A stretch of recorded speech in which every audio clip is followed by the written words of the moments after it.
Hello, this is Cara. Today I've got a little treat for you. A 4" by 4 3/4 inch junk journal with a fabric cover and junk journal pages inside. So what you're looking at here is the front cover, and you can tell by this photograph here that this is about my, this is actually my second great-grandmother, my great-great-grandmother, who came out to Australia when she was just over 1 year of age. So what I've done here, I'll start with the basics. So I had a basic, I'll undo this so you can see the front and the back. You can see here, it's 4 by 4 3/4. I've just simply folded 2 layers of white scrap fabric I had, folded that, and then backed it with more fabric, which you'll see on the other side. So I folded that and I have stitched on little bits and pieces of lace, just itty bitty bits lying around.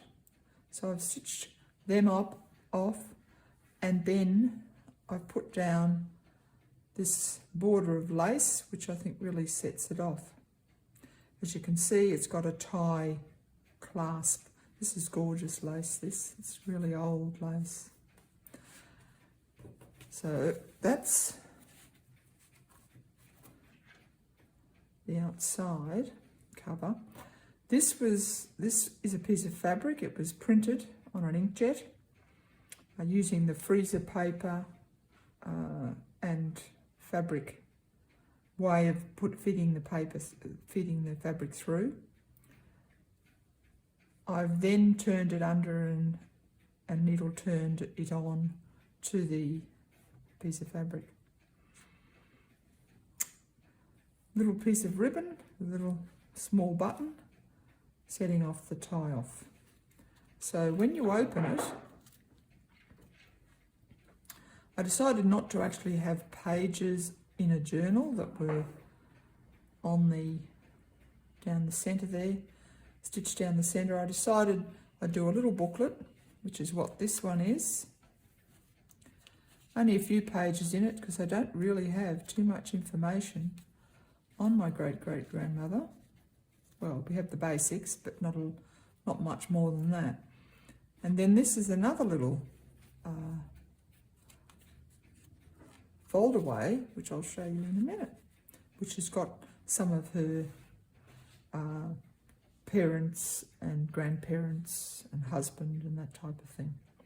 So I've stitched in this little length of lace, stitch it down here as well, so that I've got these little pockets in there. Now this one here, I pamphlet stitched. It's just little scraps of paper that I had hanging around. Some of it's my coffee dyed, paper. And just do a little bit of basic embellishing. Pamphlet stitched it together. Pop that in there. And then this one is quite nifty. I saw it, our local council had a information brochure which was actually presented in this way. It's 2 pieces of stiff card.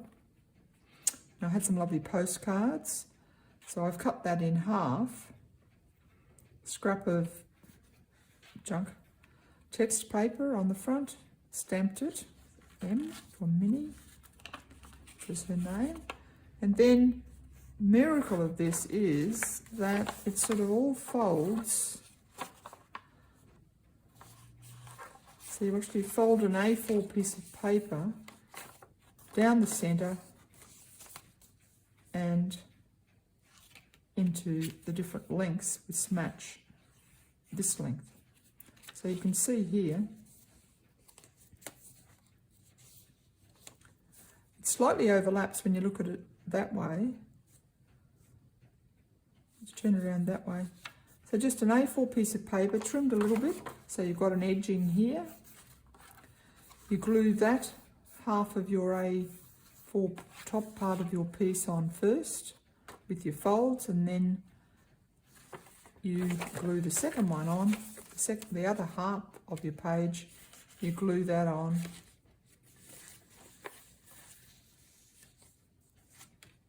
Separately, and hey presto, it all folds up beautifully.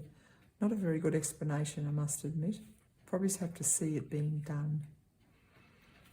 In fact, I might, like if I open it out that way so you can't really, you can see the two pieces of postcard cut in half. You can do it any size.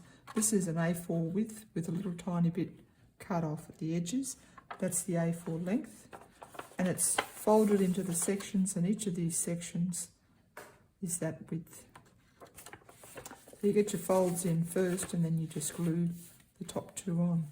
You can see here underneath the little booklets I've got, you can see also the backing fabric I've laid down, another scrap bit that was lying around I had in my fabric bits and pieces, and added that lace to the top, and this one for the pocket at the bottom. A little bit of lace there as well. So considering we're talking about a lady who came to Australia in 1865, you can understand why I've got all this lace. Not that I know she was a lace person or anything. Probably not in those days. And then it just ties, and that's the back. So it's a neat little way to present a historical bare bones of one of your ancestors. And it was a lot of fun to do, and I'm doing a whole series of them. Some of them are bigger because I've got more to say, I guess, about them. But I'll show those too once I've done them. So there you have it. A little folded family history journal made with junk bits and pieces. See you next time. Bye.